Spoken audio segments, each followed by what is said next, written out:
I believe that the work week should be reduced to a 20-hour week.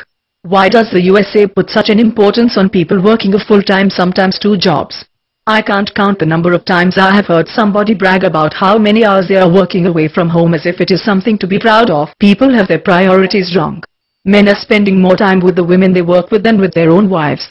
This leads to affairs and the breakdown of the family. Children are spending all of their time in acres where they are not loved. They never see their caregiver again when they start school, and the school system instills values into our children and raises them.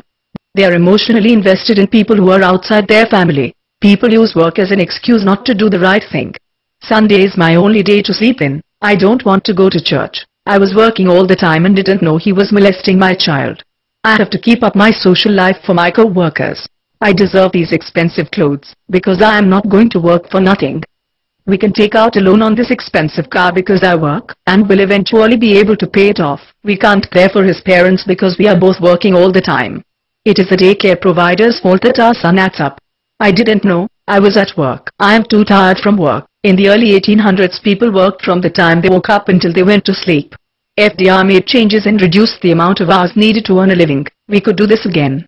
Imagine if everybody cut their hours from 40 or more a week to just 20 hours a week per family. This would mean that one parent could stay home or each parent could make a living by working just 10 hours a week. The economy would adjust itself. The economy naturally adjusts itself to the work trend. In the 1950s, it only took one working parent to make ends meet. Mothers were focused more on the happiness of their families, and children grew up being taken care of by their families. Men mostly saw other men at work and marriages were more solid as a result. People wanted more material possessions. Mothers started working more. The economy adjusted, and after a while both parents had to work to make ends meet. This made it impossible for widows to make a living.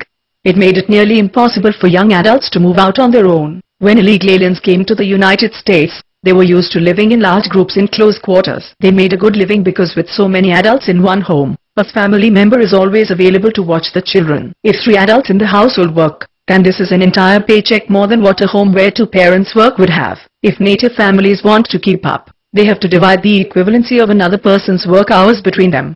And for what? A large screen television. The family I am in would be considered on the border of being low income. Yet, I look around and we can afford a television, computer, and iPad in every bedroom. We have a large screen television in the living room. Every person in the household who has a license has a vehicle to drive, and we all have cell phones. We have good food to eat and suppers around a long oak table each night. We can afford a large Thanksgiving dinner with our friends and family, and everybody gets what they want for Christmas. Could you get by with less money? Things might be worse for a little while, but I believe they would later improve. In the beginning, you might be bored. You might not have enough money to take all the trips you like, to buy all the clothes you like, to eat at a restaurant each night, to afford constant daycare, to go out with friends as often, to buy your children all the new video games. But all of these problems can actually be seen as assets. For example, as you are bored at home, you might start rethinking about your life and what is important. You could resist boredom by playing a game with your children or visiting your parents or cooking a nice homemade meal for your husband. If you can't afford a large vacation, there are other things you can do. You could camp in your backyard. You could drive to a nearby city and slowly walk down one of the streets, visiting the different business and learning what is located there. You could invite neighbors over for a picnic where each person would bring a covered dish.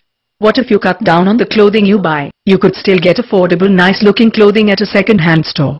You could exchange hand-me-downs with other people who have good taste. If you weren't working all the time, you might have time to sew your own clothes. How much clothing does a person really need? Anyway, don't you gravitate to the same few outfits most of the time?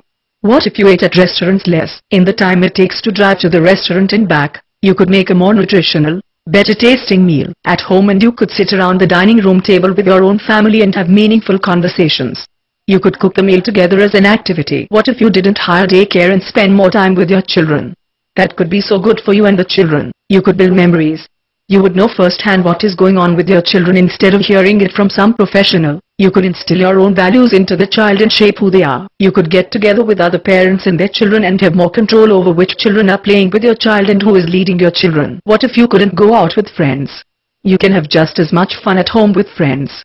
Invite them over to your home and watch a movie together, pop some corn, build a bonfire in the backyard and talk about your hopes and dreams for the future. Introduce your different friends to each other, or have your husband introduce his friends to your friends. A deck of cards costs about $1 and can be used over and over again. Go for a walk with your friends. If you are at home more, your relationship with your family might improve. What if you stop buying every new video game for your children? Your children could visit their friends to play those games and it would get them out of the house once in a while. The children might develop other interests and become more well-rounded. You could spend that time together. I think as a society we have become lazy. I will just buy my child a toy to keep him occupied instead of having to deal with him. People don't know each other anymore because they are so busy with the latest gadget that when Christmas arrives they have to buy gift cards for everybody because they don't know enough about the people to know what they are interested in. I am just saying most families could get by on less materialism, less money, and less work away from home.